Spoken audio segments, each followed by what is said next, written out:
After a historic run that helped the Nuggets reach the conference finals in the bubble, Jamal Murray caught the attention of the NBA world. He showcased his confidence at the highest level, effortlessly dropping two 50-point games in a 3-1 comeback against the Utah Jazz. What's up guys, it's Six Man Sports, and before I continue, my YouTube data is telling me that 98% of the people who watch my videos aren't subscribed to the channel. Everybody go down and smash that subscribe button. I'd really appreciate if you do, and we're close to hitting 1,000 subscribers. Thank you guys for all the support. Back to the video. The Nuggets were looking to build on their Western Conference Finals appearance. Unfortunately, in the year after the bubble, with a month left in the regular season, Jamal tore his ACL and was out indefinitely. Nikola Jokic won his first career MVP, but in the playoffs, without his co-star, the Nuggets got swept in the second round by the Phoenix Suns, who went on to go to the finals. Murray would miss the entire next season and playoffs, as Jokic did win back-to-back MVP. However, the Nuggets did get gentlemen swept by the Golden State Warriors, who would go on to win a ring. At the start of the 2022-2023 season, 555 days after his ACL tear, Jamal Murray returned to the basketball court. In what was a near 2-year absence, fans and media forgot how good Jamal Murray really was and how good he'd been in the previous seasons and in the bubble, and they were underestimating him a bunch. In his return season, Murray averaged 20 points, 4 rebounds, and 6 assists, helping the Nuggets clinch the #1 seed in the entire Western Conference. However, people didn't really talk about his contributions as Aaron Gordon and Michael Porter Jr. stepped up, and Jokic was in the conversation for his 3rd MVP in a row, something that had rarely ever been done before. Heading into the playoffs, both the Nuggets and Jamal knew that he'd have to have a big run in order for the Nuggets to go all the way to the finals and even potentially win a ring. And Jamal Murray is one of those players who turns it up in the playoffs. He thrives in the big games and moments, and his career points per game jumps from 19.3 to 25.4 from the regular season to the playoffs. And currently, after back-to-back monster performances from Jamal Murray, the Nuggets are up 3-0 against LeBron and the Lakers, and they're just one win away from reaching the NBA Finals. This postseason, Jamal Murray has returned like we know him, and while many people call him or say he's rejuvenated like Bubble Murray, he's actually having a better postseason than the bubble run. While he hasn't dropped the famous 50 pieces like he did in the bubble, he's definitely been more consistent across the whole postseason stretch. In the bubble, we saw his play take a slight dip in the Western Conference Finals. Let's actually compare his stats in both postseason runs.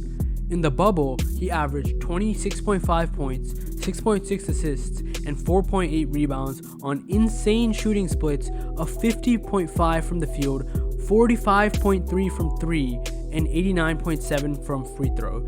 That's pretty much a 50-40-90 season in a 19-game playoff stretch.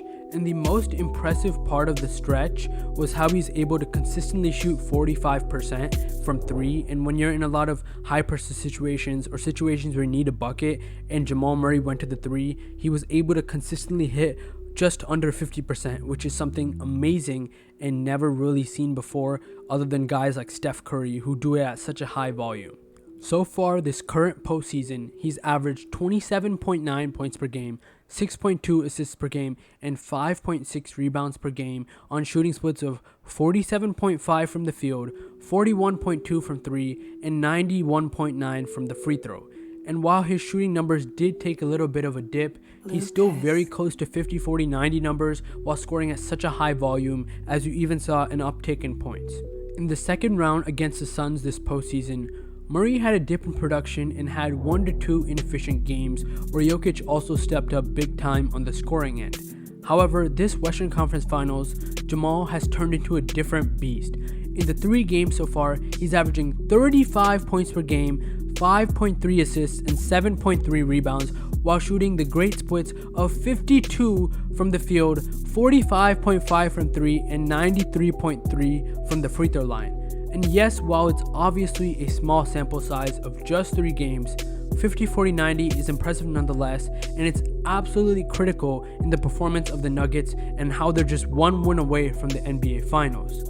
In Game 2 of the Western Conference Finals, the Lakers were leading throughout the second and third quarters, However, in the fourth quarter, Jamal almost went perfect from the field while hitting many clutch baskets and free throws down the line and brought his game total points to 37 points.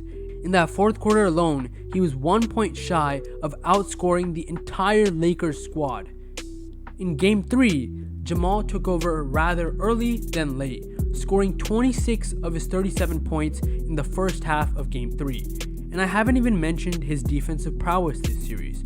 While Murray's not the greatest defender, he has been able to average 3 steals per game in this series.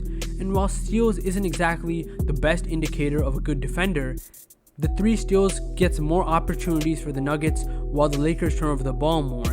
And because the Nuggets are one of the best offensive teams, more fast breaks and scoring opportunities helps them score more points and beat the Lakers better. This type of production from Jamal Murray is exactly what the Nuggets needed alongside their MVP in Jokic. Jokic, who's a pass-first player who always makes the best reads, usually doesn't force shots.